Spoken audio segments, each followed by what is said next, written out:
Sport Clips Haircuts Help a Hero program funds scholarships for U.S. veterans who are pursuing a college degree or vocational certification. Visit your nearest Sport Clips to learn more and donate now through November 11th. This is the Best of Mike and Mike podcast. Subscribe now by going to the Listen tab in the ESPN app. The Best of Mike and Mike.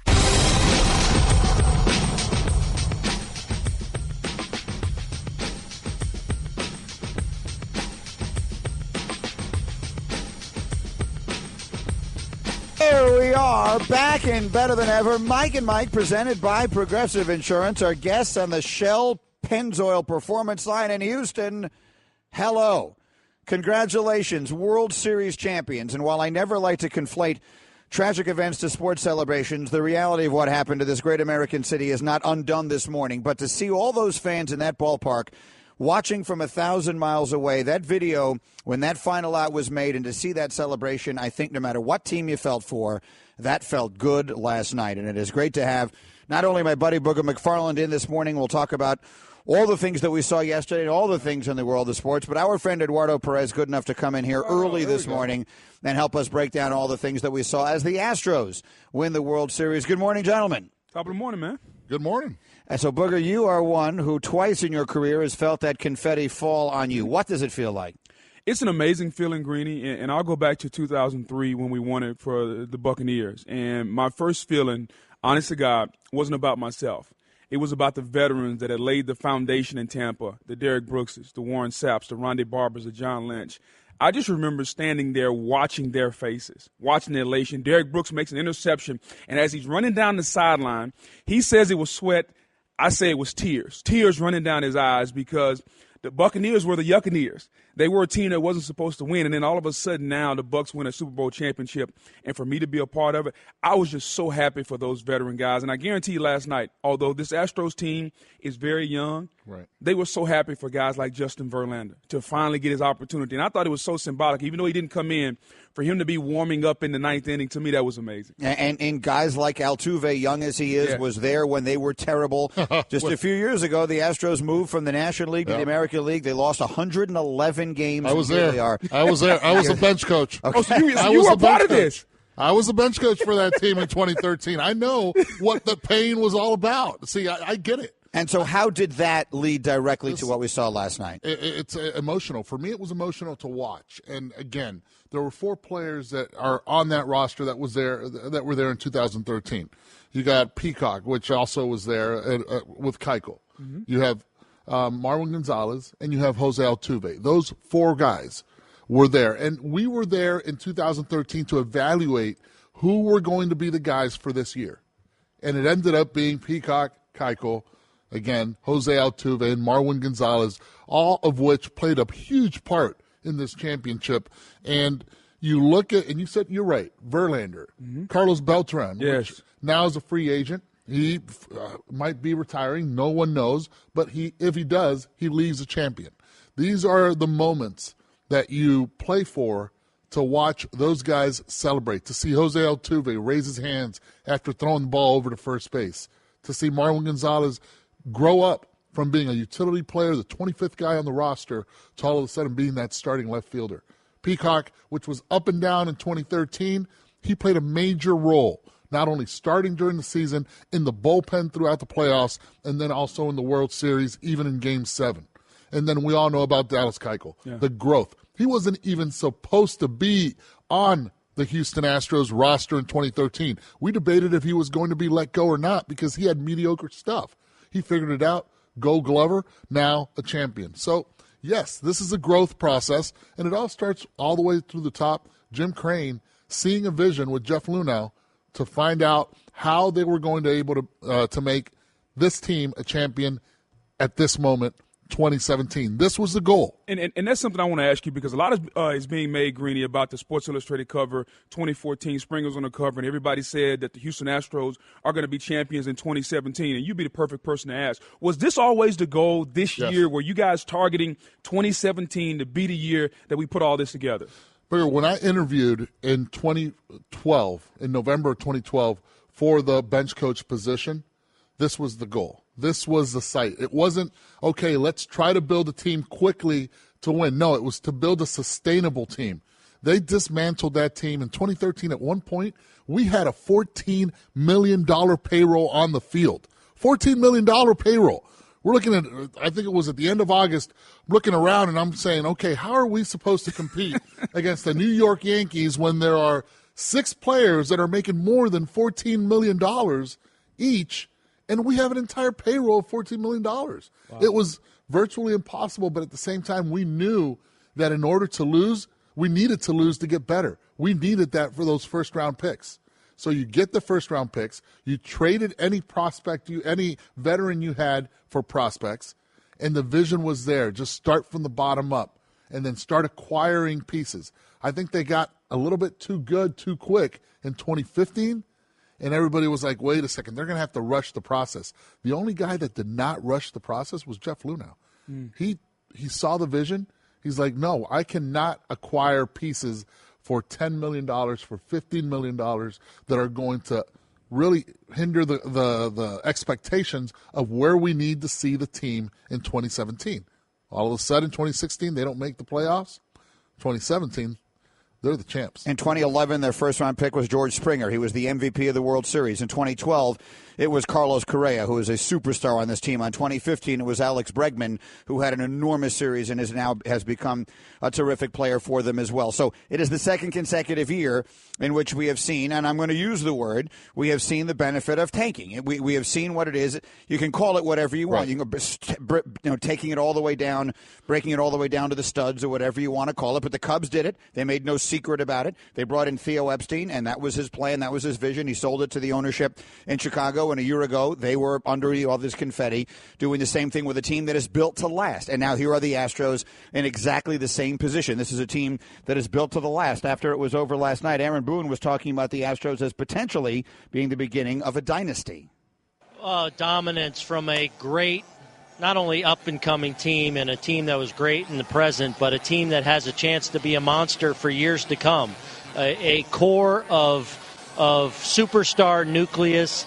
You know, the decision by Justin Verlander in the final hours before the deadline to okay the trade, he seemed to be kind of the final piece in the puzzle. But this is a team that has a chance to be great for a long time. This is an organization steeped in analytics, but in the offseason went out and made the additions of Brian McCann, Carlos Beltran, Josh Reddick, because they felt like they needed that presence in the clubhouse. And if you look at it here, I mean, the Cubs went from 100 losses in 2012 to the World Series in 2016. The Astros go from 100 losses in 2013 to the World Series in 2017. So this is what it's about, and this is the way it's going to be in all pro sports, not just in baseball, where it's not quite as easy to do, I think, because the hit-miss ratio on some of these guys that you bring in is so much lower than it is because so many of the guys you're drafting are 17 years old. Right. In 2013, if I'm not mistaken, that year was Mark Appel was the first-round pick out of Stanford, right? Correct. Chris Bryant was the number 2 pick for the Chicago Cubs. Right. I mean, if you look at it, the Houston Astros would have had an opportunity to go after Chris Bryant. There was, who do we pick here? So there were a couple flops. They did not get it right, but at the same time, they continued to build a champion. Again, you look at your third baseman right now. He was the shortstop at LSU. All of a sudden, that infield is full of athletes. Phenomenal. It's full of speed. It's full of grit. And it's not like they're the biggest guys. Yeah, Carlos Correa, he's a stature. But Alex Bregman at third base, he's not a big guy. But what he has in heart, just like Altuve, it's a grinding factor. That's why this team's going to be good for a while. And I'm just curious because a lot of people were mentioning the Astros' philosophy of not just saying, okay, let's draft a third baseman, let's draft a shortstop. Let's get the best athletes, and we'll find a place for them to play. And you can see this infield, this outfield. These guys are athletic. They're interchangeable. They can play a lot of different positions. Is that something that's going to be like a new trend in baseball where you just start drafting the best athletes and find a place for them to play? I think a lot of teams are already there. Okay. I think it comes down to, even if you have a star shortstop, and they did the year before with Carlos Correa, and they knew that he was going to be there for a long time. Listen, if Alex Bregman is your best player in the draft at the time, you take him and you figure out a spot for him. It could be it could be third base. It could be center field. Yeah. You don't know. And not only do they do it that way, they gambled also on Gurriel, Ulysses Gurriel. They spent some money on a 32-year-old veteran that already internationally had done well, and they just got him to the big leagues as fast as possible, got him ready, and there he is playing first base, getting some huge hits down the line. This is an athletic team, a team that is built, again, to win for a while. That's what everyone's talking about. It's brought to you by O'Reilly Auto Parts, better prices every day. The Astros with a 5-1 win, scoring all 5 of those runs in the first 2 innings. And as opposed to what we have seen throughout this postseason, where it was just a never-ending barrage of home runs, last night we saw a couple of other things. The first runs coming in on an error right off the bat by the Dodgers, and then you get the one home run later from George Springer, who that was sort of obligatory. He has to hit a home run in every World Series game, and he winds up being named the World Series MVP. And then the ballpark just felt flat all night last night. The Dodgers fell behind 5-0 immediately, and they just sort of never got themselves back in the game. Well, what ballpark are you talking about? Because if you're talking about the one in Minute Maid was flying. Yeah. Minute Maid ballpark, it was happening over there. But you're right. It happened from the get-go. Fundamental baseball was done by Alex Bregman, runner at second base. Finally, somebody's moving the guy over. I'm like, yes, we're not playing here for the home run. Mm-hmm. Moves him over, and then Bellinger was just not himself, trying to do too many things, reaches far to his right, easy ground ball for Forsythe at second base, instead ends up throwing it away. And Yu Darvish, he just wasn't there. It wasn't happening, and I'm telling you right now, and I broke it down last night on SportsCenter, he was tipping. That's the bottom line. Season's over, cat's out of the bag, he was tipping. When he's tipping those pitches, how does the other team find out about that? They study it. You study it. See, this is an advantage that you have right now with video analysis. You look at the video to see what kind of stuff the pitcher you are facing that day has. So you look at the slider, you look at the fastball, you look at the slow curve that he throws, and also the split finger. But also there are guys that the word in Spanish is malicia, which is malice in English, but it's meant in the form of, listen, I'm going to try to nitpick every little thing that I can off this guy. I learned how to do it young in my career, way young. When I was 13 years old, I learned how to do it in a dugout in Philadelphia, where Pete Rose taught me actually while I was in uniform watching the game, because he needed me to watch the game because I was goofing around. So that was my punishment, watch every pitch. It worked out for me. Fast forward. Now you look at the video analysis of guys, and guys will look at it. Anything. It could be the glove. It could be the size of the glove. If it's a bigger glove, it's a slider. Tighter glove is a fastball. Or bigger glove could be the changeup because you hold the circle change right there. Sometimes it's the angle. Sometimes it's that they wiggle. Sometimes it's that when they're throwing the ball, the glove is closed on the fastball, open on the changeup for some odd reason while the ball is in their hand right here. That was Kurt Reeder, by the way. Mm-hmm. Anyway, so there are guys that'll tip any little thing. So what does Yu Darvish do? He always pitches from the stretch. All right, so it makes it easier. It breaks it down for you. You look at the feet. You start from the bottom and you work your way up. Every time you go back and forth. As a matter of fact, I got a lot of pictures of you on my phone because I was trying to notice a difference. All of a sudden, I realized his right hand, every time he's going to throw the fastball, puts it in, and it never moves because he already has the grip. But every time he's going to throw the slider, puts it in, and you see a little bit of movement. That's all you need, a little bit of movement. Now I know it's not a fastball. I eliminate the number one. You eliminate the number one, it opens a door for beautiful things to come, and now you can sit back and watch. And then I looked at 2 at-bats yesterday, 2 at-bats that didn't produce much. Ulysses Gurriel's, he had I think it was almost like a 10-pitch at-bat, and then you had a Brian McCann, which had a 12-pitch at-bat. He was on everything, started 0-2, and continued to grind the at-bats, continued to be on every off-speed pitch and every fastball. It's easier said than done, but if your timing is there will be a time that you will be able to square it up. And you're not going to fool me because it's all about timing in baseball. So that right there to me, I was like, okay, now I know when the slider's there. Now I know when he's going to throw the fastball. You can trick me on the curveball. You can trick me on the split finger. But I eliminated 2 main pitches I'm telling you, after that, he becomes, from a star pitcher, he becomes a below-average pitcher because of what's coming. Oh, my goodness. That's wow. Outstanding insight. Eduardo Perez in our studio. Mike and Mike presented by Progressive Insurance. More independent agents sell Progressive Insurance than any other brand. Find an agent at Progressive.com. Now, that's Progressive. So I had no idea we were going to go here, but let's go here. All right. Are you telling me you saw this? Are you telling so clearly if you saw it, you're telling me the Astros saw it? You're telling me I'm saying I see it. I see it because this is something I did my entire career. I had to. I didn't see well out of my left eye. I had a cataract, a traumatic cataract, so I needed to see something on every pitcher. But you're saying you believe they saw it? I believe Yu Darvish was doing something. I believe that a winning ball club always is looking for an edge.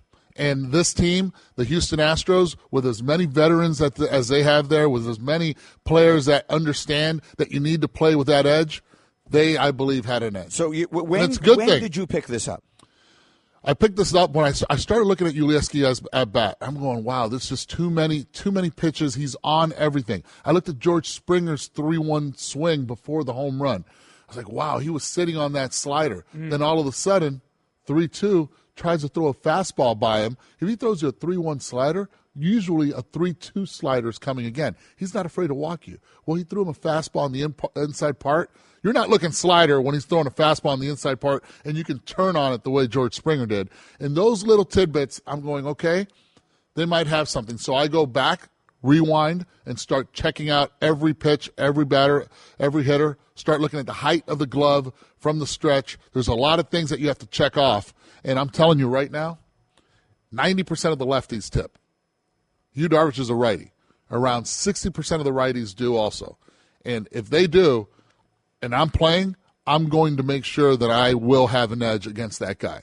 I'm not going up there bare naked, figuring out, okay, I'm going to sit fastball and adjust slider. When I have the video technology that tells me, you know what, I'm going to look and see what he has so I don't have to sit fastball and adjust slider. When I can sit slider knowing 100% that slider's coming. Booger, this seems to me as though something that happens in all the sports, right? So you're lined up against an offensive lineman, and unlike in baseball where they're playing someone different every single day or they're facing a different pitcher every day, you have all week to get ready for the guy you're playing. You watch on film. Yeah. To do that, they have little tendencies. If his hands move a certain way, feet move a certain way, it's a run, it's a pass. I'll give you two of them. Every time the center gets ready to snap the football, he has to squeeze the ball. And so I watch the blood flow in his thumb.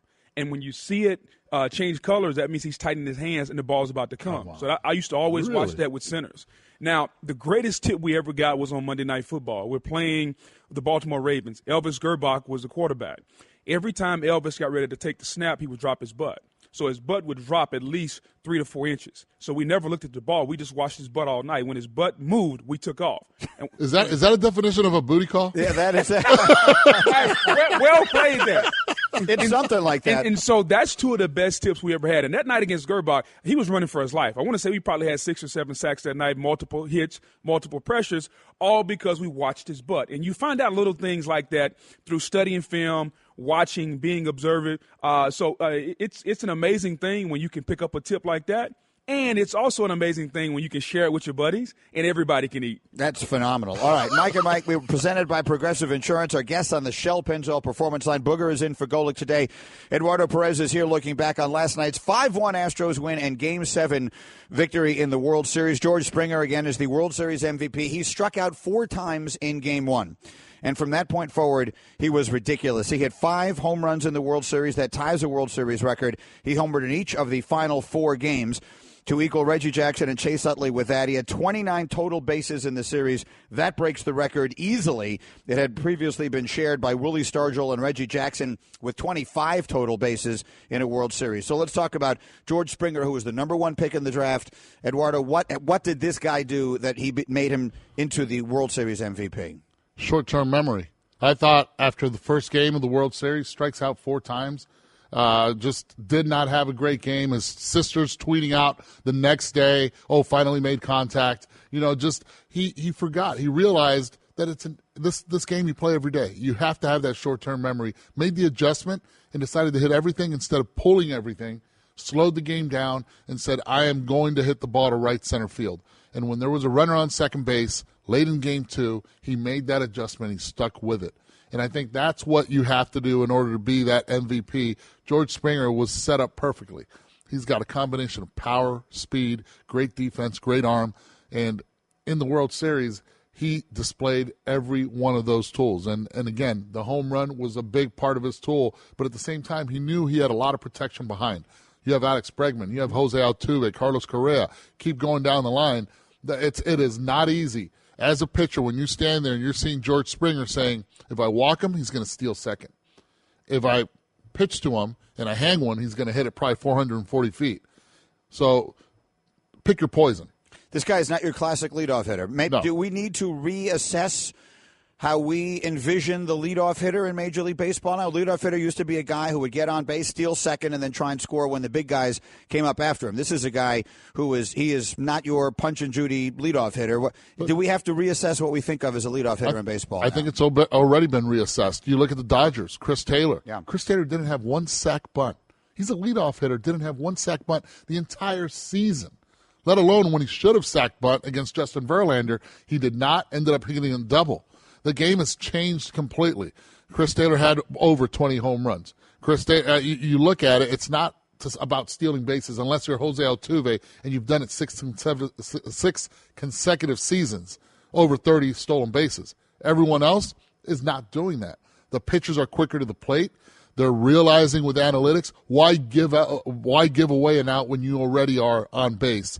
It's now a game of power, and we're seeing it right now. We saw it in this World Series. Well, and to your point, we're seeing managers do it. Remember, Joe Madden put Kyle Schwarber in the leadoff early in the season. So you're trying to get your best hitters the most at-bats, and if that means in the leadoff spot, so be it. Just getting started here. Mike and Mike, again, congratulations. The Astros are the World Series champs. We have much more, obviously, on this all morning long, including Cal Ripken Jr., who will join us a little bit later today with his perspective. Buster Olney is going to wake up early for us from L.A., as he does so frequently, and we'll keep working the phones and see what else we can get. We also have to hear from the Dodgers side of this to get this close. What a disappointment for Clayton Kershaw and so many others. And they say rules are made to be broken. Last night was a perfect example of that, because I have a hard, fast rule, a steadfast rule that was violated and broken on the field last night, but I'm fully willing to make this exception. Are you going too far? No, I will not. No, but because normally you do. I'm just curious. I know where you're going. You're going to agree with me. The best of Mike and Mike. Seager, the batter, and a swing and a ground ball for Altuve out on the outfield grass. On to first, and the Houston Astros have claimed that city's first ever World Series championship. They are mobbing Charlie Morton out of the mound right now. The relievers are racing in for the bullpen, and the Astros have done it. Indeed, they have. You heard it last night right here. Dan Schulman with the call on ESPN Radio. 5-1 the final. They win Game 7. They win the World Series for the first time in franchise history, and we're talking about it with you this morning here on Mike and Mike. And other sports headlines, the Pacers beat the Cavaliers last night. Cleveland is 3-5. It's the worst 8-game start by a team LeBron James has been on since his rookie year. And the NFL has granted conditional reinstatement to Cleveland's Josh Gordon, who hasn't played since 2014. He can begin practicing on November the 20th. And SportsCenter with Mike and Mike is brought to you by Discover. Worried about the data breach? If you're a Discover credit card member, there's an important action you can take right now. Activate Discover's free Social Security alerts online, and they'll alert you if your Social Security number is found on any one of thousands of risky websites. Learn more at discover.com/free alerts. Limitations apply. Buster Olney we're going to join us a little bit later here. Booger McFarland is in our studio. Eduardo Perez is here as well with great insight into one of the reasons you believe that the Astros had so much success against Yu Darvish last night. We're getting a lot of really positive reaction to that conversation in our Twitter reaction here as well. I know you did a breakdown of it on SportsCenter. But let's talk about the decision to start Darvish for a moment.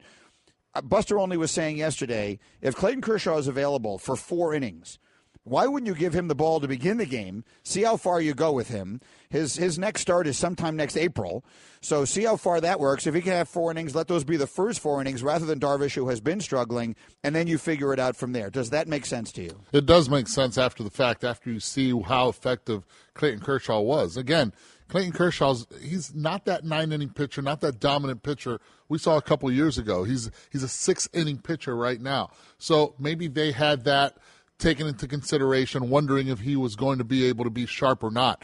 then again, Clayton Kershaw said the night before, listen, if they need me, I'm there for you. They need me in Game 6. I want to pitch. They did not need him there another extra day. If he would have gone with Clayton Kershaw, I don't think anybody in L.A. would have been upset about it, especially with what the Astros had done already against Yu Darvish in Houston. So, yes, there's a thought process to that. But they stuck to their guns, and Dave Roberts, after the game, even though Clayton Kershaw gave you 4 strong innings, he stood behind his decision, and he said that still there was life behind the baseball. I didn't see it on the TV angle. What I look at is the reaction of the players, and as I said earlier before the break, the reaction of the players, they were on the pitches. I don't care if they weren't hitting them hard or not. You look at it, it just wasn't right. It didn't look right with Yu Darvish on the mound. So speaking of decisions, okay, so you start Darvish. It's 2-0 in the first inning. Let's go to the second inning now. What do you make of the decision of Roberts to allow Yu Darvish to face Springer in that situation? After you saw in the first inning that Darvish didn't have his stuff, did you agree with that decision? No, I did not agree with the decision because of the way that Dave Roberts has already managed before. He's managed with Rich Hill. You don't get by the lineup twice. The way George Springer has been swinging the bat, and he's hit that slider for a double in the first inning. You want to face him again already with another runner on base? Things were snowballing. This is Game 7 again. This is not a Game 3. This is not a regular season game. You manage it differently. And I think right there, he just allowed Yu Darvish to go out there just believing and saying, well, maybe this is the Yu Darvish we traded for, but it wasn't. In the World Series, that Yu Darvish wasn't even a number 5 starter. He didn't even belong in the rotation, and we saw it then and there. But actually moving forward, after that first inning, even though I know that Cody Bellinger threw that ball away at first base, and I still would have taken him out after the first inning because if you have a Clayton Kershaw, if you have an Alex Wood, you cannot afford to fall behind a Houston Astro team any much more. And they did. 5-0, that's way too much. So George Springer, who winds up being the World Series MVP, sets a record, as I mentioned, for most total bases in a postseason series with 29. He hit 6 home runs in these playoffs, all of them coming from the leadoff spot. Yeah. So once again, the game of baseball is changing directly before our eyes. This is the 3rd consecutive time we've gone to a Game 7 in a World Series that the road team has won, and in fact, the road team now has a winning record, 20-19 all-time in winner-take-all World Series games. All right, Eduardo, before we let you go, and we so appreciate you coming in and doing this with us so early this morning here, we have a couple of hard, fast, steadfast rules on Mike and Mike. And one of them, and goes back years and years, we do not like the in-stadium proposal. We do not like the Jumbotron. You don't like the fun of that? Will you marry me? No, I don't like it at all. We've done a million bits. Maybe someone could even dig up one of the bits that we did back in the day. I remember there was a guy in a Carmelo Anthony jersey who proposed to a girl. We've never been a big fan of the in-stadium proposal. But I'm willing to bend. In fact, I'm willing to allow a breaking of this rule. I'm going to go that far. I will say that this rule no longer applies in one circumstance and one circumstance only. And that is, if you have just won the World Series, you are allowed to propose to your girlfriend on the field during the celebration. Carlos Correa did that last night, live on Fox, on television, and you could see Ken Rosenthal knew it was coming because he just kind of nods, and away he goes, and he proposes to his girlfriend, and she's delighted and delirious and happy, and they have this wonderful moment and everything else. So are we willing, even those of us who do not like the in-stadium proposal, I am willing to give you a total pass if you have just won the championship and this is in the midst of the celebration. Agree or disagree? I agree, especially with the size of that diamond. Did you see that? I'm teary-eyed right now. I can't talk. Teary-eyed? I am. Because you know why? Because I'm looking at the ring.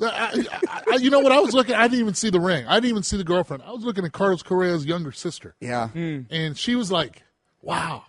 Yeah. You know, I get teary-eyed. Yeah. I'm teary-eyed right now. It's nice. I'm emotional. Yeah. You get this old, you get emotional. And you know him, too. Obviously, you know I know him. I know the family real well. Yeah. And it was his mom that said, listen, this is the right girl. This is the right girl for you. And that's she was Carlos Miss Correa. Texas or something, wasn't she? Daniela Rodriguez. She was Miss Texas. And Carlos, if you know Carlos, he does everything by the book. Yeah. And it's old school, asking the parents.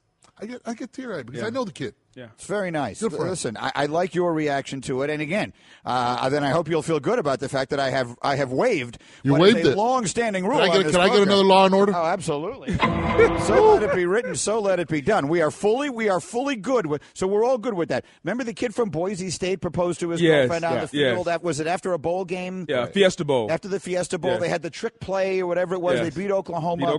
And then he proposed. I think his girlfriend was a cheerleader, if I remember. Yes, she was. Correctly. She was. So I'm good with that one. Okay. And I'm not a fan of, on the Jumbotron, will you marry me during a timeout, like there's a stop. It happened at the Clippers game yesterday, too, if I'm not mistaken. It happens all the time. So it sounds like as long as the parties are on the field of play, correct, you're okay. And particularly in some sort of enormous celebration. Like, I'm just guessing. If they'd lost last night. Hey, Ken. What are you doing? I need a single here, Ken. Hey, Ken, instead of going like this, and be like, exactly right. He's interviewing Clayton Kershaw. Hold on. I got something I need to say. Probably wouldn't have happened. But I think in that moment, in the celebration of a World Series championship, the first in the entire history of the Houston Astros, I have all the numbers here. Where is it here? The long drought that it was. They played 55 seasons of baseball, the Houston Astros did, before finally winning the World Series yesterday. That is the longest it took, or the third longest of any franchise. It took the Phillies 77 years. It took the Orioles 63 years. It took the Astros 55 years to get to last night. And Correa topped it off with the great moment of his life. I'm all good. Is it safe to say that you didn't propose to Stace at the Jets game? Well, listen, we've never won anything, so no, I'm just saying. I know the Jets are your favorite team, so I'm assuming this is safe to say. If Northwestern ever should win the national championship in basketball or football, I'm renewing my vows. I'm getting that right down there. Well, you're safe. Right you know what? 3, 2, 1. You're good. The confetti is falling. I'll get Rosenthal there. I'll get Rosenthal there. Hey, Ken, can I get a single here? I'll do it on Fox. What the heck? I work for the competitor, but it doesn't make any difference. I'm in. I'm all in. If Northwestern wins a championship, I'm renewing my vows. Eduardo, you are the best. I can't tell you how much I appreciate you doing this, getting up early for us this morning and everything. We'll see you again soon. Thanks so much for doing this. Thanks for having me. Computer, execute 12.4p operation. Optimizing algorithm. Running encryption packet alpha. Night. Oh, I don't feel so good. What is it, computer? Is it hot in here? It feels hot in here. I feel a little clammy. I should lie down or something. A computer with a virus? Surprising. What's not surprising? How much you could save by switching to Geico. Those oysters Rockefeller were a mistake. Geico. 15 minutes could save you 15% or more. Here we are. Congratulations to the Houston Astros, champions of the baseball world. We are presented by Progressive Insurance.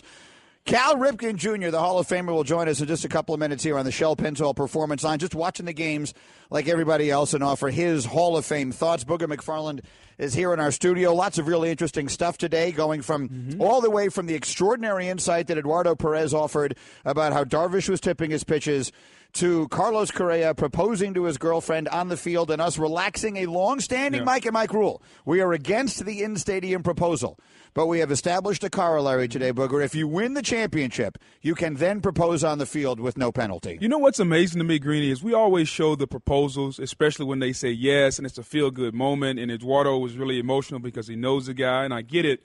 How come we never show the ones that say no? I'm just curious because, we paint a picture, like if somebody's watching this show, they're going to see a picture that if I propose, she's going to say yes. Right. That's not always the case. Listen, when you got married, when you got engaged and asked your wife to marry you, how would you assess, what number would you put of the percentage of confidence you had that she was going to say yes? I was close to 100. Me too. I would say I was close to 100. But you want 100, though. Well, you can't ever be 100, can you? You should be close on this. Now, I think there are people who have, many people, I think, who before they get engaged, they talk about it. They say, well, we're going to get engaged, we're going to get married at such and such a time. So maybe there has already been an agreement, and maybe they had that. I don't know. I don't know Carlos Correa or his girlfriend at all. And they're a lovely young couple, and I couldn't be happier for them. And it's a beautiful moment. And Eduardo Perez actually teared up watching it as Correa's little sister is sitting there watching the thing with this great look on her face. It is a beautiful moment. Yes. But there has to be some uncertainty, right? There has to be some conceivable chance. Yes. I think I've told you this story before. I think I've told it on the air anyway.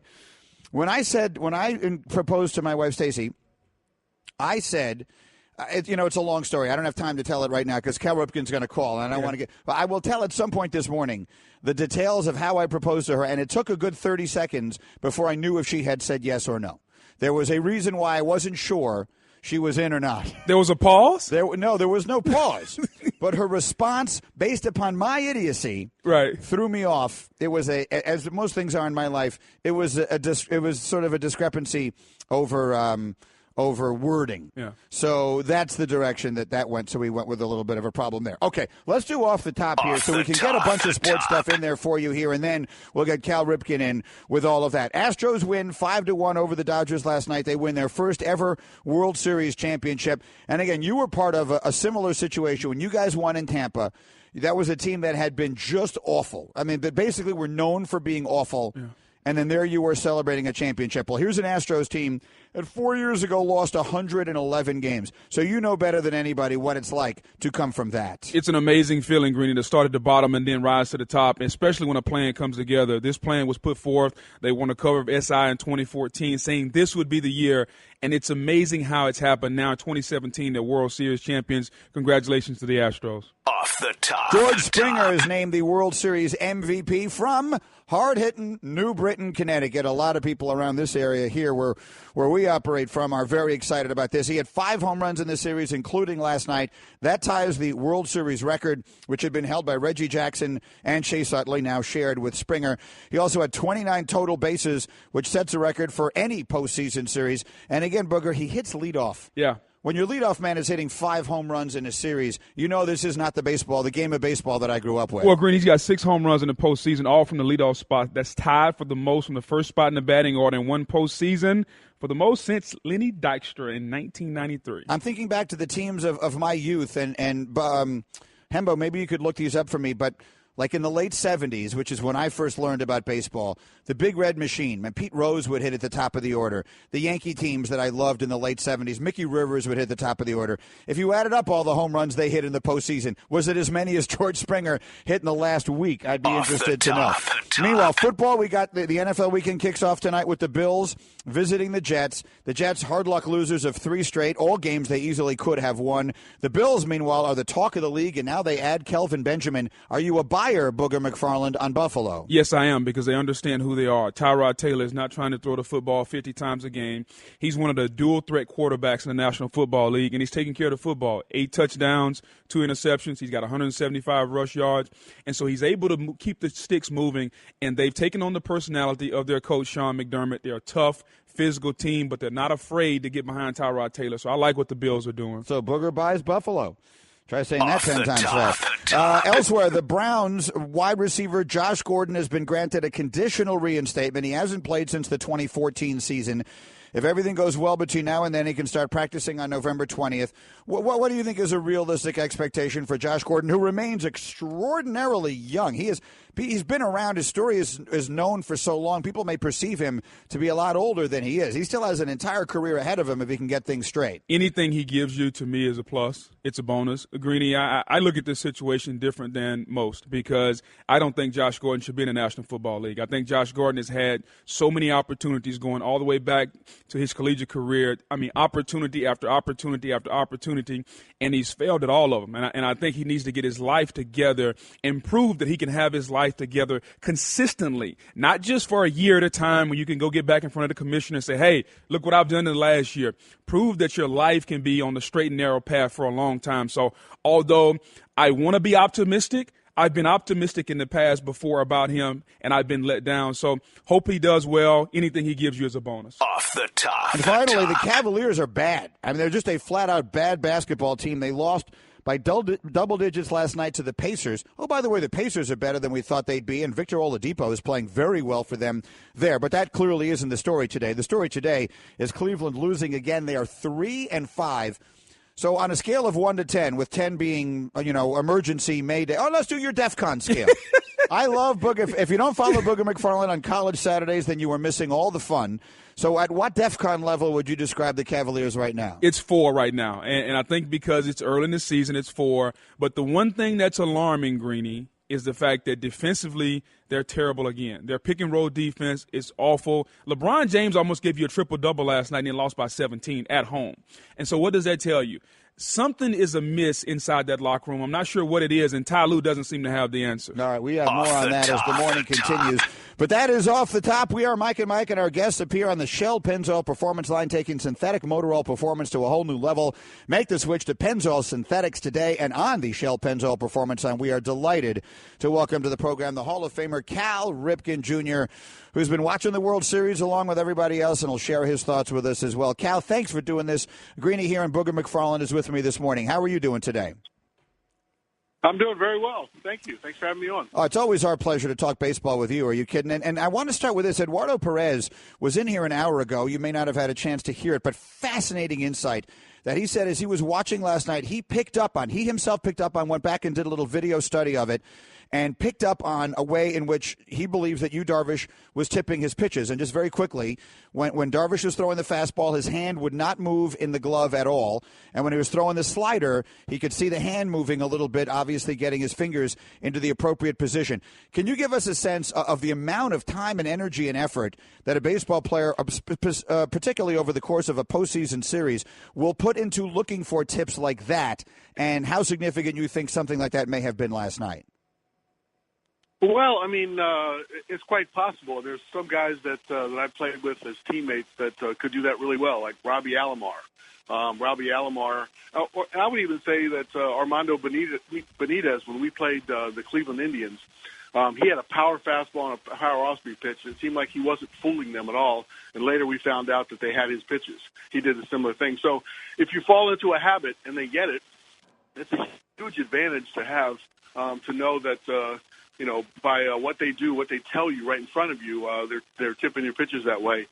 It didn't dawn on me last night watching the game. It just seemed like Darvish's control was off. He wasn't using his fastball as much, and he had to come into good hitters counts. It appeared that way to me, but that's a really interesting insight that Eduardo had. Yeah, it was terrific. And let me ask you this, because it would seem to me, if the other team is seeing something like this, and this doesn't have to be in this particular instance, but in any instance, how much self-scouting in your experience goes on something like this? How much time in your experience do pitchers and maybe pitching coaches take watching themselves to make sure they aren't giving away what they're throwing?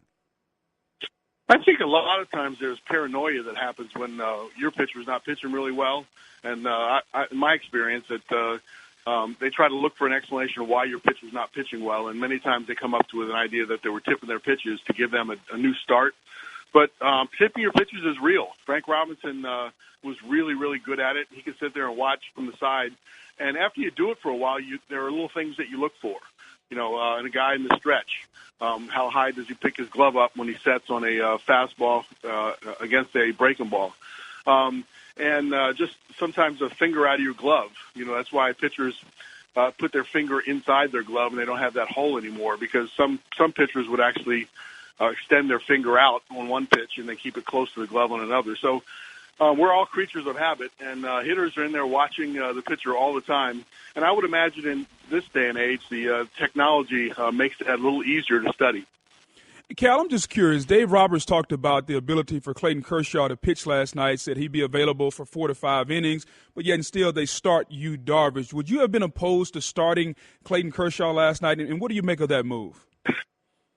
Well, to me, I laugh a little bit because baseball, for a long time, when I played, there was an aggressive sort of nature to look at series as a small sample size, and we want to get our best pitcher out there at all times.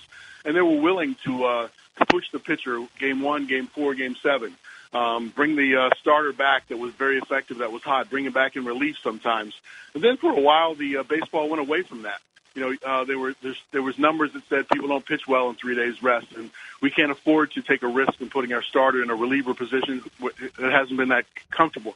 For the last 2 years, Francona last year using Miller almost at all. I know I was covering that series, and I kept coming into Francona and saying, his arm's going to fall off. But there is an aggressive behavior to want to go to your hot pitchers, and that's really sometimes the difference in a series. It's all about execution. These teams are really, really good. One one small thing can make a big difference. I wouldn't have started Kershaw last night. I mean, I thought Yu Darvish was going to pitch well. I mean, he's got great stuff. Having not pitched well the time before, he usually rebounds. But it is interesting now that you brought that to my attention that he could have been tipping his pitches. Houston could have had a huge advantage, and they could have got him for that reason. Mike and Mike, Cal Ripken Jr. is with us in his first 2 years. He won Rookie of the Year, he won MVP, and he caught the last out in a World Series win in 1983. And that was a totally different sport. In fact, the sport is totally different than it was, it feels like, as recently as 3 or 4 years ago. In this World Series, no pitcher threw 100 pitches in a game. No pitcher threw 100 pitches in any of the games for either of the teams in this series. Are we seeing the beginning of a trend here, Cal? Is this just the direction this thing is going to go now? Are we in a world now where if a starting pitcher in a postseason game, a pitcher making $25 million a year, if he gets you into the 6th inning, he's done his job? I don't know if they were looking at a trend or not. My dad, I always remember him saying things go in cycles, and things seem to go in cycles, and they feed off themselves. So I don't know if that's a trend. There's an urgency now, but there is a consequence to going to your bullpen early. You start to wear them out. You start to see the guys that were almost unhittable with their stuff.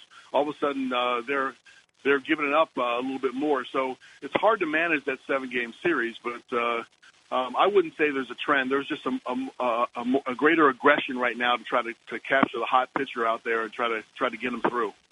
You look at the Astros right now, very young team having won the World Series. The Cubs were the same way. You won the World Series, just 23 years old. Just how difficult is it going to be for these Astros and maybe the Cubs last year to get back to this point and kind of maintain that excellence, Cal? Well, it's really, really hard to win the World Series, period. You can prove in the course of a 162-game season who's the better team because you have better depth and you play well. And the Cubs have proved that. The Astros have proved that. But when you get to the playoffs, it's a whole new ball game. I would venture to say that even teams that aren't in the playoffs could beat a playoff team in a short series. It's just a matter of getting hot and executing. And when you don't execute on one play, Bellinger in the first inning last night, it's a pitcher covering first base. I thought that was a huge play in the ball game because you could minimize that inning to a one run inning, but then it turns into something a little bit more, and then the floodgates open, right after that. But I don't think it's the youngness. I'm amazed at how poised a lot of the young players are. They play in a lot of games in amateur ball now. They come through the system. They're not intimidated by the World Series game anymore. So in the next year after you win, naturally teams are up for you a little bit more. In the long 162-game season, I would imagine the Cubs found that out, that they come after you a little bit more. They're a little bit more motivated because you won, and they want to try to measure themselves against the best. But, proving that you're good during the regular season is one thing, and then actually going out there and executing the playoffs is, I think it's an entirely different season. Mike and Mike, Cal Ripken with us. Yeah, of course. On the Shell Pennzoil Performance Line, we're presented by Progressive Insurance, and you're so connected now with youth baseball. And I'm sure many people are aware of the Cal Ripken Senior Foundation, which you guys started in 2001 in memory of your dad and helps kids across the country. Just this past month, you opened up your 70th Youth Development Park. So I'm curious, when you watch young kids playing now, we see the way the sport is changing. Everybody is swinging from their heels. It looks like every swing is the trajectory of it is up, and they're trying to hit home runs. And if it's either a home run or a strikeout. I mean, George Springer just won the MVP of the World Series. He had 5 home runs from the leadoff spot. What are you seeing on the youth level relative to that, and how do you think that? What does that tell us about what the future of baseball looks like with these guys? It seems like home run or bust has become very much the mentality in the sport. Yeah, I mean the whole notion that a strikeout is just an out has come into the forefront, and people don't worry about it. It used to be an embarrassment, especially in youth baseball, when you struck out. And then that trend is kind of gone the other way, where we're willing to not cut down on our swing with 2 strikes and score runs with the long ball. But if you look at Houston's success, and this could be a trend that you're starting to look at, is they went from striking out a lot to being the team that was the hardest to strike out. And it does matter putting the ball in play. It does matter to have productive outs. It does matter to do the little things in the course of the game and not just swing from your heels. Kids copy what they see in the big leagues, so we see that in our tournaments, and you get a lot of attention for the home runs, and so people are doing that. We're trying to change the game a little bit, teach it, and trying to have them understand situational baseball and moving a runner from second to third and understanding the smaller nuances of the game. And I would still say, especially when you get in the playoffs, the teams that do that the best are the ones that can win those tight one-run games, those extra inning ball games. And just a little thing last night, I can't remember the runner was on second base, but when you're down 5-0, you cannot get doubled off on a line drive to anybody in the infield.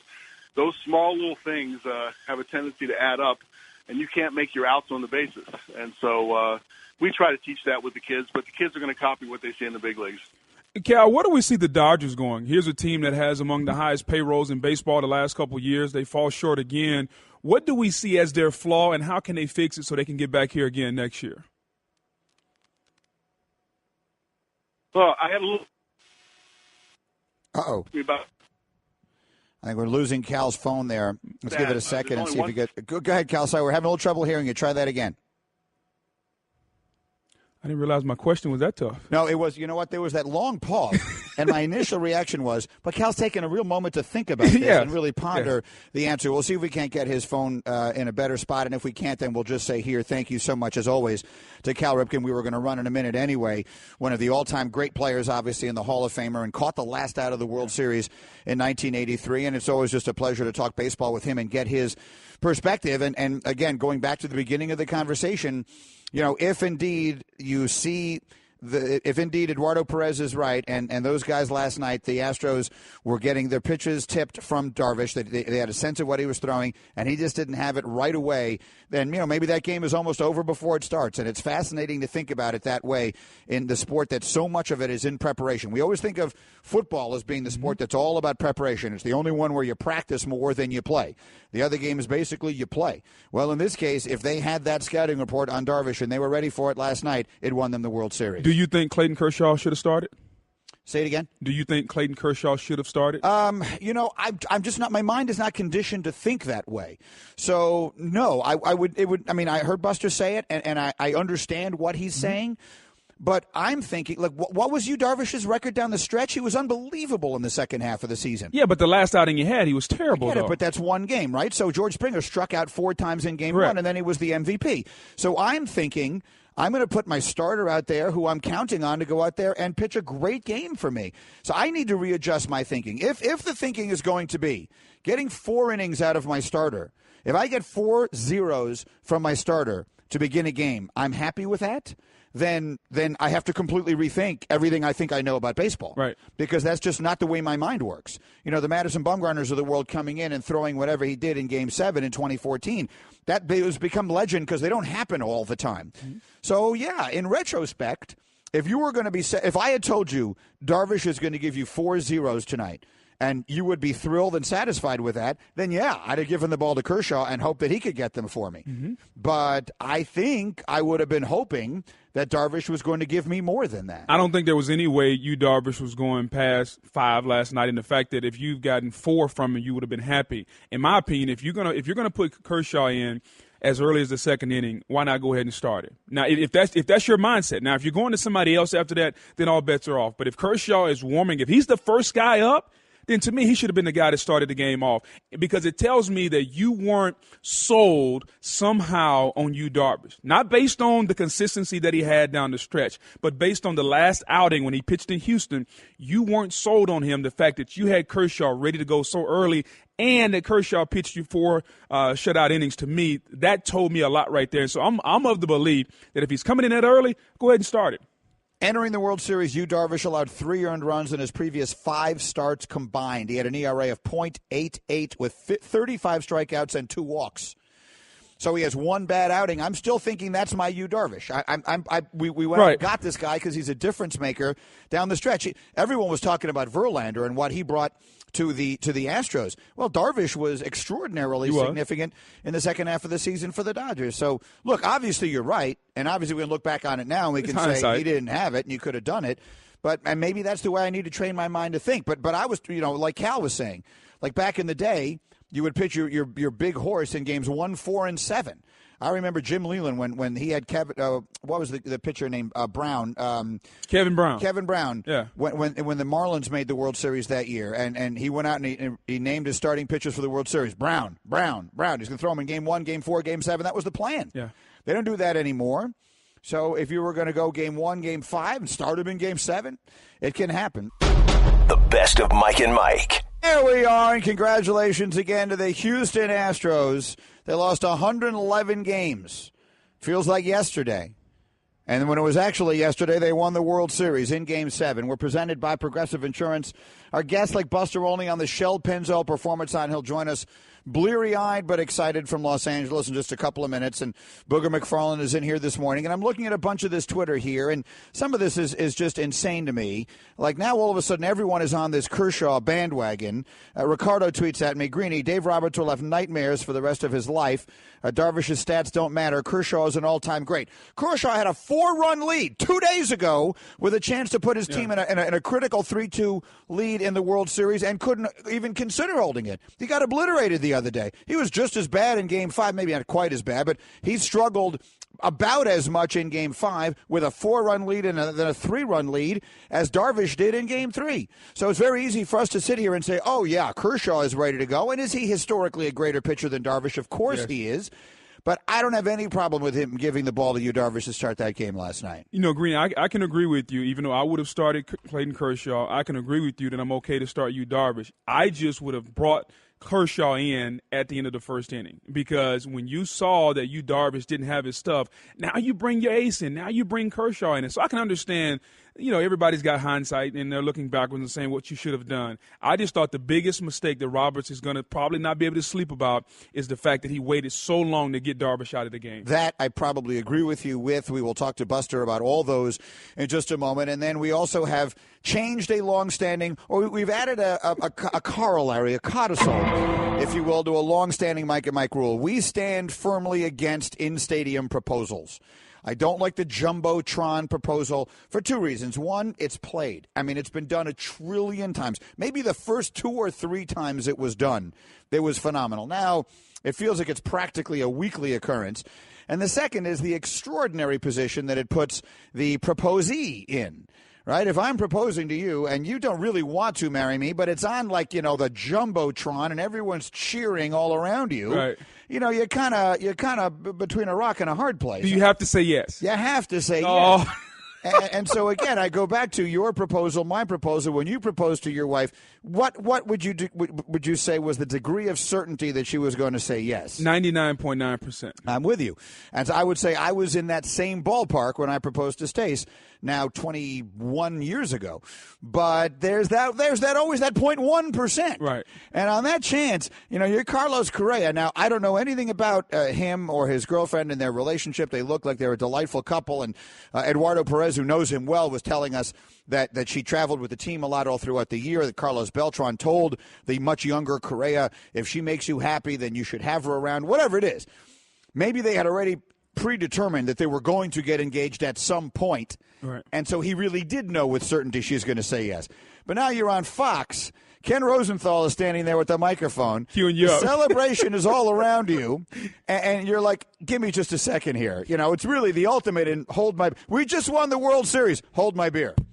And then you turn around and you're like, here we go. And now you're on a knee and you're proposing.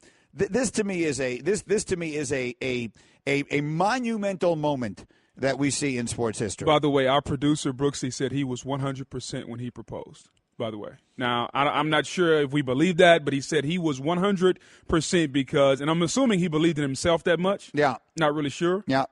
I don't know either, but I mean, having worked with him for all these years, I don't say that he's 100% certain of absolutely anything. Meanwhile, let us go live to Los Angeles, where once again our buddy Buster Olney has staked out a spot in the hotel lobby at 5 o'clock in the morning to schlep himself out of bed early after covering these World Series games. I wondered if Buster sleep. Let's start with that. He's on the Shell Pennzoil Performance Line. Buster, have you been to sleep at all? Yes, I slept for 2 hours. It took me a long time to get to sleep, but I had so much adrenaline from that game and seeing all that stuff post-game. It was really, really cool. And one thing to keep in mind about Carlos Correa with that engagement, guys, he's always been a planner his whole life. This is someone who went to his parents when he was 8, 9 years old and asked them to send him to a school. He grew up in Puerto Rico. He asked them to send him to a school where he could take English lessons because, as he told his parents then, when he became a Major League Baseball player, he would have to do interviews in English. That's Carlos Correa, pretty certain. That's phenomenal. And how you interviewed him right after the proposal. Can you give us just a little taste of what that moment was like? Yeah, he was so excited. He had the biggest grin on his face. And, of course, one of the questions I had, being a nerd that I am, is like, how did you pull this off? Because he's got this ring, which is the size of the state of Texas. And I'm thinking, how in the heck did he get it into that spot? And he talked about going to one of the clubhouse guys and saying, look, I don't mean to jinx this. This is in the 9th inning. But if we win the World Series, bring me this ring after the game. Oh, no. Violation. That's a violation. I'm telling you right now, you want to talk about spitting in the face of the gods. If he actually asked that someone to bring him the ring before the game was over in the event, in that moment, then if the Dodgers come all the way back and win, he has to do the proposal anyway. In my opinion, you have to, even in the losing moment, like Kershaw's being interviewed, and I think at that moment Correa has to walk over to Ken Rosenthal and say, listen, I need a minute here. Because if you've asked for that ring in the 9th inning, but the game is not yet over, in my opinion, if they don't wind up holding on to that lead and losing, it's your fault. Agree or disagree, Buster Olney? No, I totally disagree. This is someone who probably 10 years before Sports Illustrated anointed the Astros as World Series champions. He figured that the Astros were going to be 2017 champions. He probably was picking out the ring when he was 12. That's Carlos Correa. All right, so let's get down to some of the serious, but obviously it's a great moment for him, and it was a very sweet moment. It actually made Eduardo Perez tear up on our set earlier this morning. Let's go to George Springer. I know you had a conversation with him before last night's game. He hit his obligatory home run in the game on his way to being named the World Series MVP. Yeah, and I've never had a conversation like this with an athlete until like years after a competition. So I go into the Astros clubhouse, and they have an 80s mixtape, which was George Springer's choice, and he's bobbing his head, sitting at his locker, and he had the biggest smile on his face. And he just looked at me and said, look, you know what? I want to win tonight. He said, but no matter what happens, he said, I've had so much fun. This is such a great experience. And he talked about the chance to be in a competition like this against a team like the Dodgers. I couldn't believe it. Like, he already had the thing all sort of worked out his mind. No matter what happened, this was a good thing in his life. And, of course, he went on in the field. And it obviously, before the game, with that perspective, it seemed like he had no pressure on him, despite all the focus on the Astros, all the focus on Game 7, all the focus on what was going on the field. It was remarkable, maybe the least surprising thing, that he played so well in the spotlight.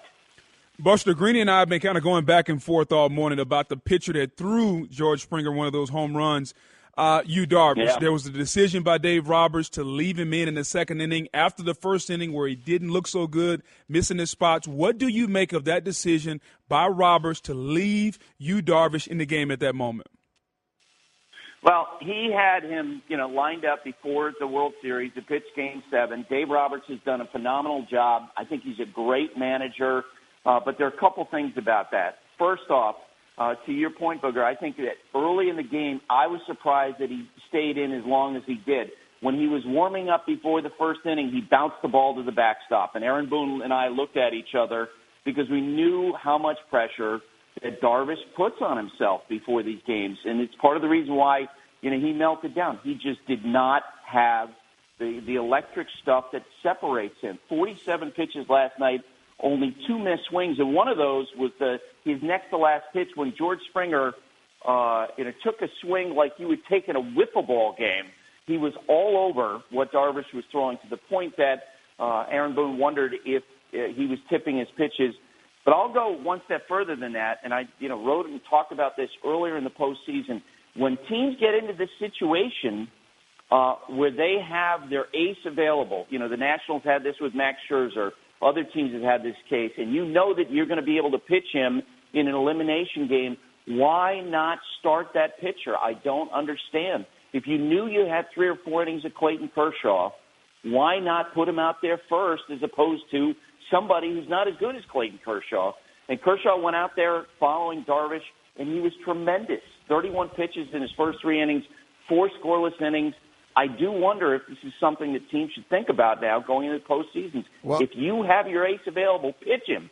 We're getting a ton of reaction suggesting exactly that. The only thing I'll say, Buster, is, and I know that you said it before the game. We played sound bites of you saying it before the game.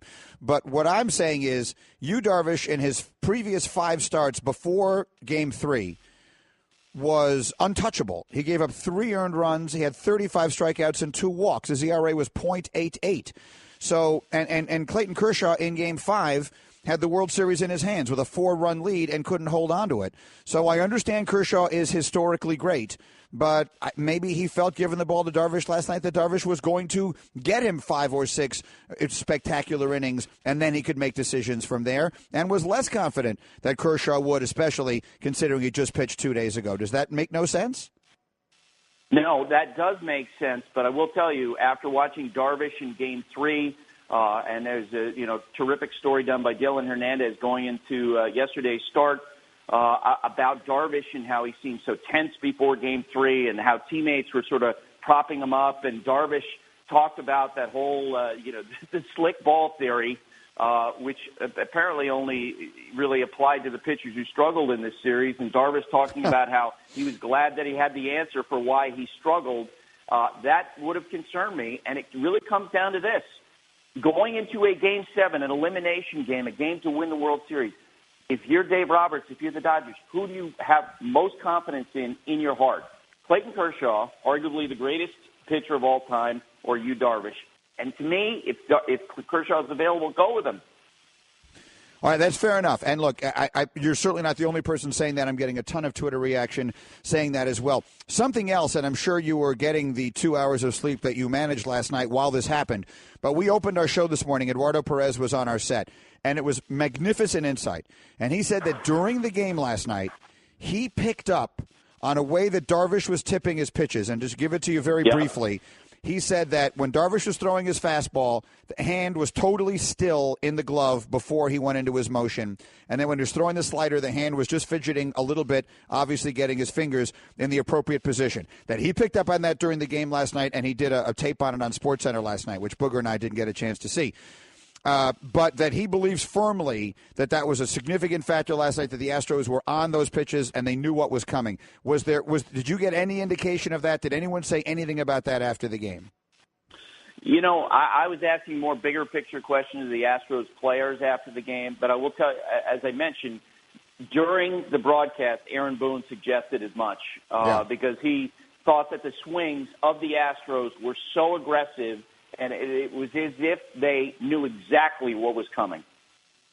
So, that really does lend a lot of credence to that, and it's a fascinating thing to think about because, Buster, maybe you would know the answer to this because, Booger and I were just trying to think about it. How much self-scouting goes on with stuff like that in the major leagues? It's easy for us to sit here. If Eduardo could pick it up watching the game on television, then the Astros could pick it up watching all of their videotape, but couldn't the Dodger pitching coach and or Darvish himself or someone in the Dodgers team also pick up on stuff like that? How much self-scouting of that sort, to your knowledge, goes on?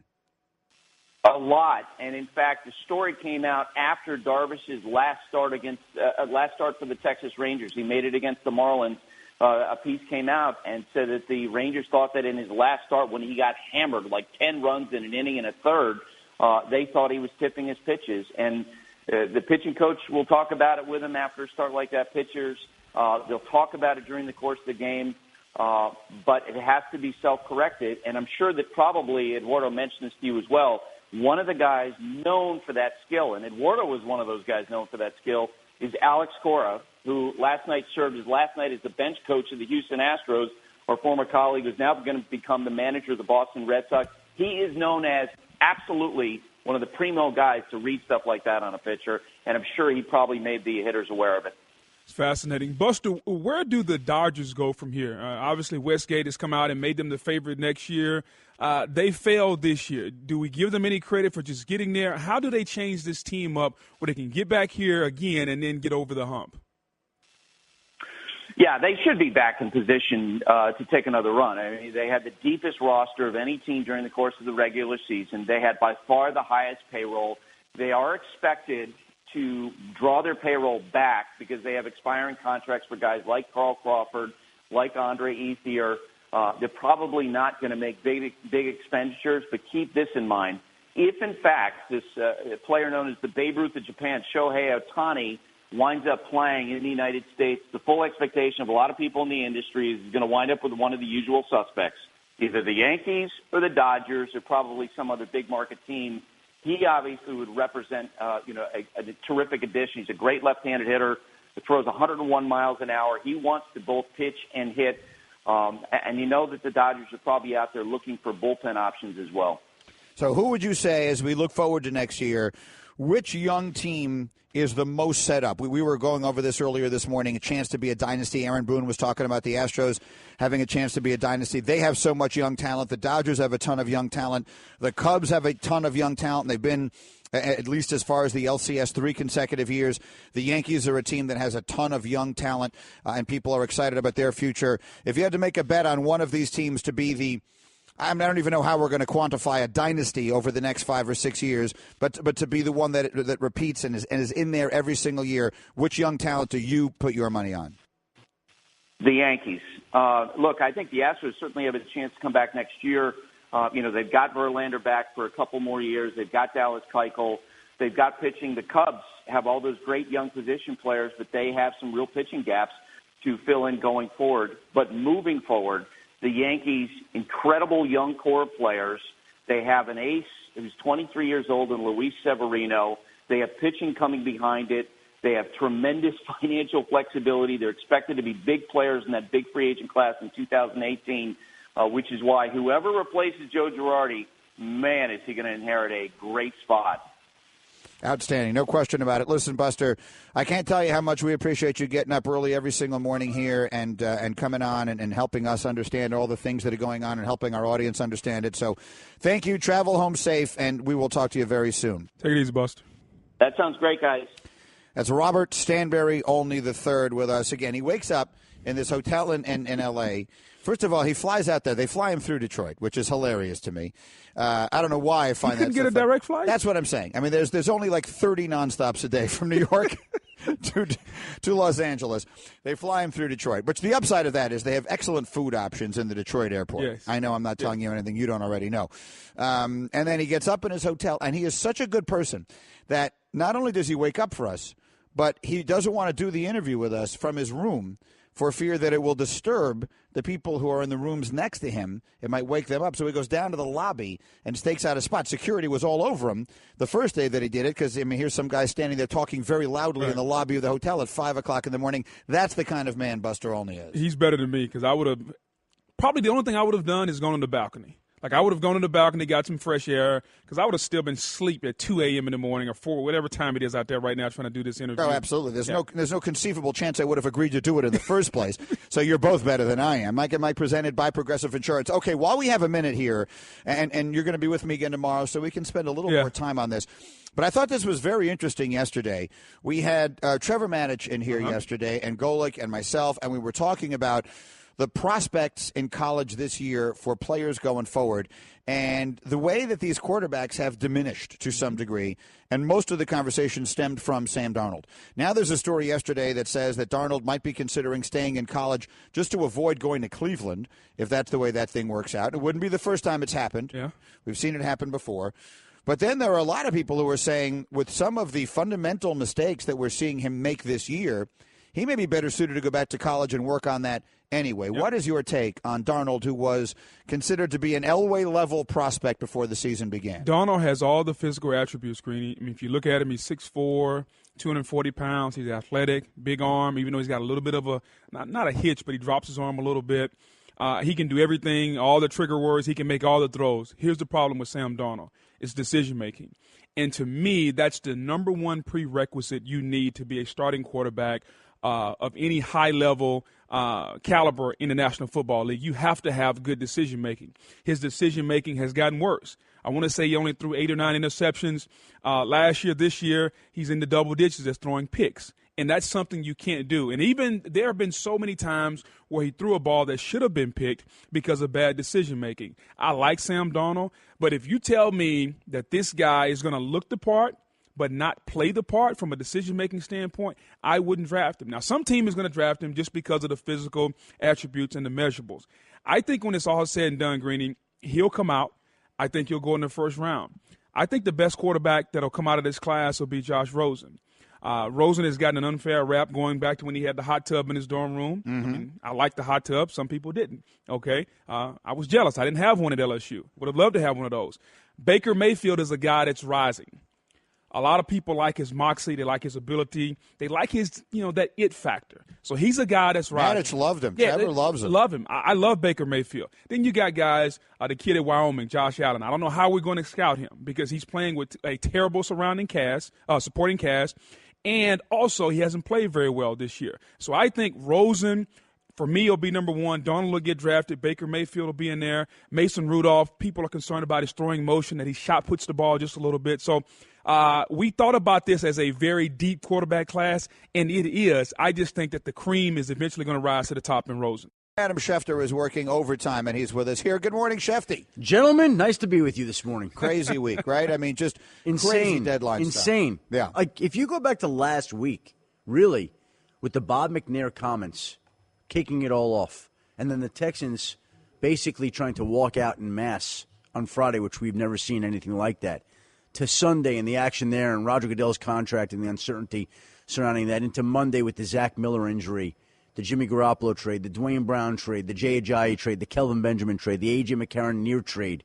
The NFL doesn't have that happen around the trade deadline. And remember when we were on the show last week in this segment, you asked me if there would be a lot of activities. Yeah. And I said that there were GMs, one specific GM who told me that the mix of teams that are converged together with a chance this year with all these young, aggressive general managers who love to make moves created what could be a volatile cocktail for the trade deadline. And that's exactly what happened. I tried to go trick-or-treating, 4 o'clock. I told my family. Yeah. I told my daughter. I said, Dylan, 4 o'clock trade deadline, 4:01. We're out the door. We're going to be ringing doorbells. We're going to get a lot of candy.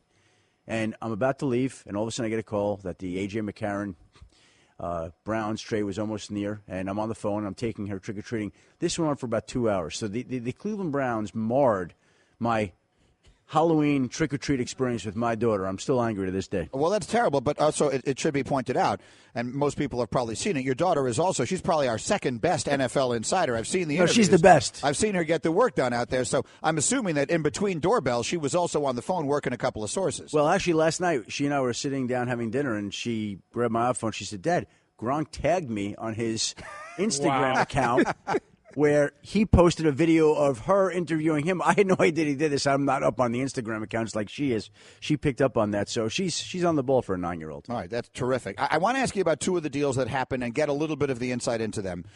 One of them is the thing with the Browns because, I mean, the stories were all over the place of how and why it happened. What can you clear up for me here? Because first there were these stories that the Browns were celebrating and they didn't get the paperwork in. Then there were the stories think that's true. that they got the paper. They thought the Bengals would submit it. They sent it to them and thought they would send it to the NFL. All they had to do was like CC the NFL on the email. Yeah. What the hell happened? We're still trying to figure it out because there are a few different theories. There's no actual answer, by the way, but I will tell you what I have been told. From the Bengals standpoint, the Bengals told me that they notified the league at 3:55, and they got their permission slip in. Now, the Browns say that the Bengals, they sent something to the Bengals, but the Bengals didn't send it back to them until 3:59, and by the time it all got to the NFL, it was too late. The Browns protested to the league and said that this should be overturned, and Peter Rucco from the NFL offices reviewed it and quickly rendered a decision that no, it was not going to be overturned.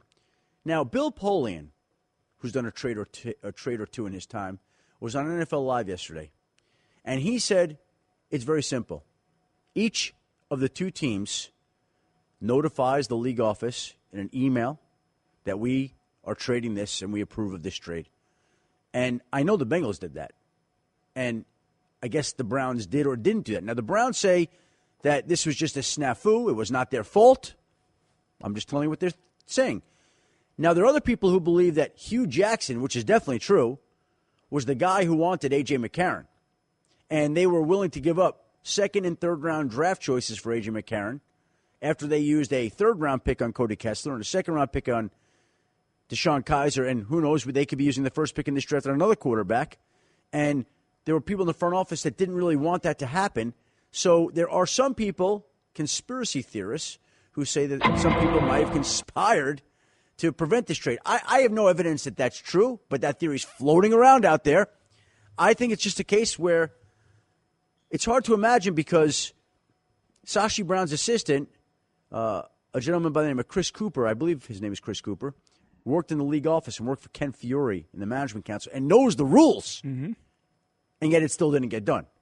So it's a strange thing. Look, this is why you work on this all day. And I know that the two sides were working on the deal all day.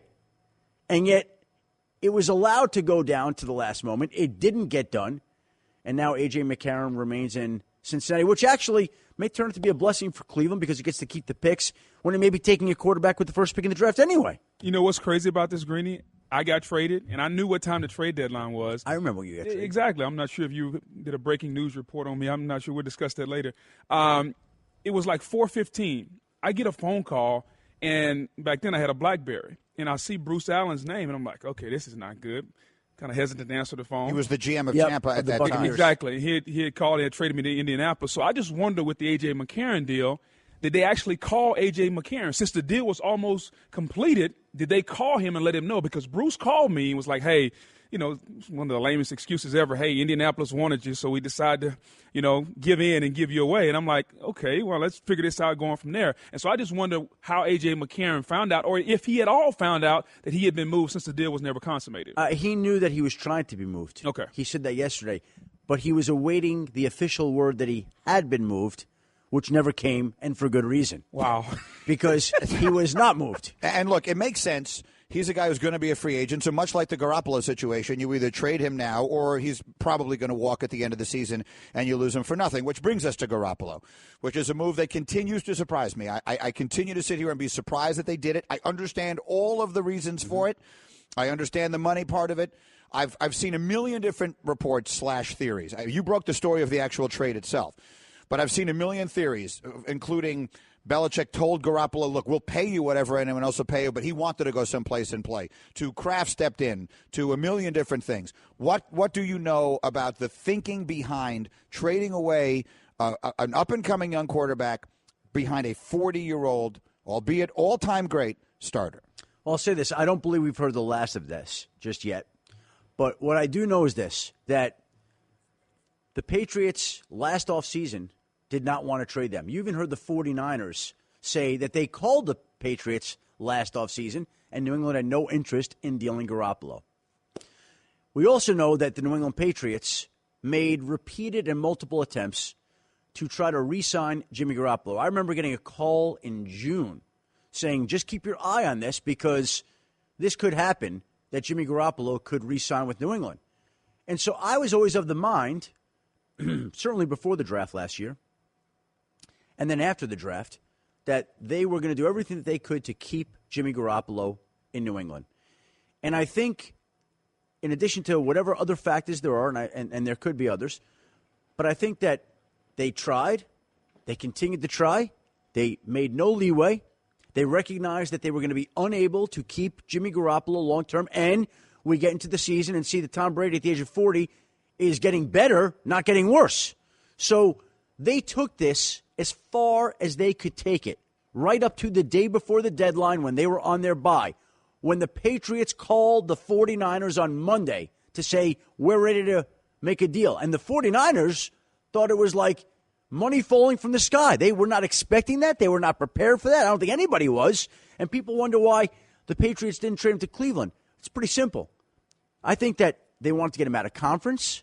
I think that Bill Belichick likes, trusts, and believes in John Lynch and Kyle Shanahan. He's got long-standing relationships with both. I think that he wanted to do right by Jimmy Garoppolo, and he thought putting him in San Francisco was the right place to send him at this time in his life. He didn't trust sending him to Cleveland. And in the back of his mind, I don't think it was why he made the decision, but he's like, I'm not doing any favors for Cleveland, that city.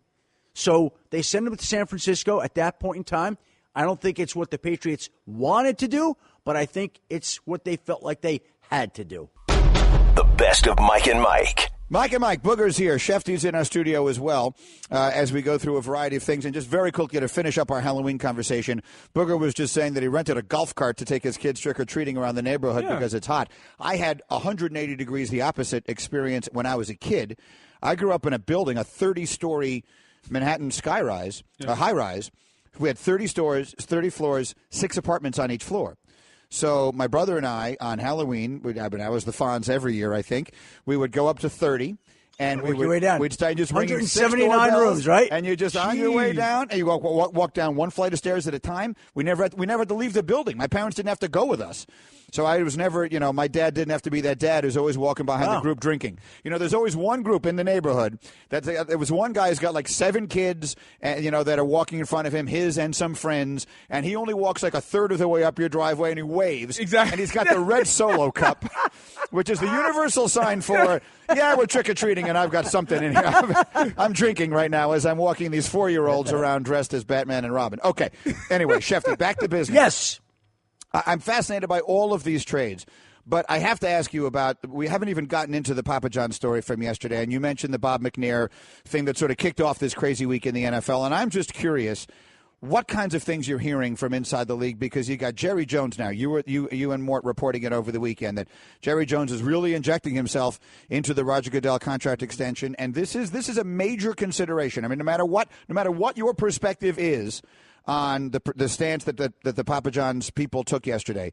The reality is the NFL is a business, a multi-billion-dollar business. This is one of their most significant partners. So we're talking about tens of millions, if not hundreds of millions of dollars that hang in the balance, and people are going to worry about that. What kinds of things were you hearing? Well, they're not the only sponsor. They're the only sponsor right now who has come out and said that. I've heard of other sponsors, but no one wants to say anything. No one wants to admit anything. But when you talk to teams, the one thing that I've been able to ascertain is merchandise sales way down. We don't have exact figures. Maybe Darren Rovell could get on that and figure something out. But I'm telling you right now that the merchandise sales have taken a dramatic hit this year because of everything that's gone on with the league. We've seen these stories about the TV ratings. That's an issue. We've had season ticket holders and suite holders with every team in the league. I mean, do I know that?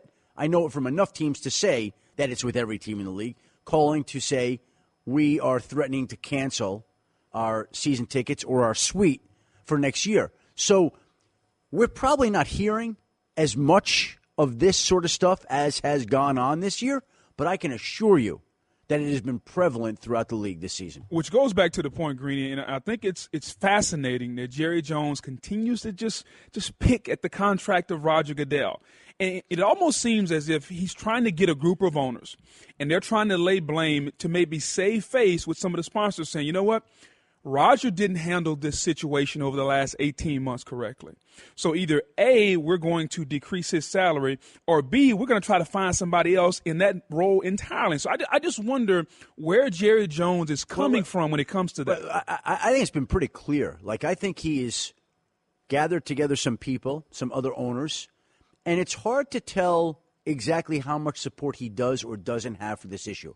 But I think we could just look at the basic facts of this right now. Like, literally, when Mort and I were speaking to people last week, there were teams and owners that had no idea that this call went on last week, on Thursday last week in the afternoon.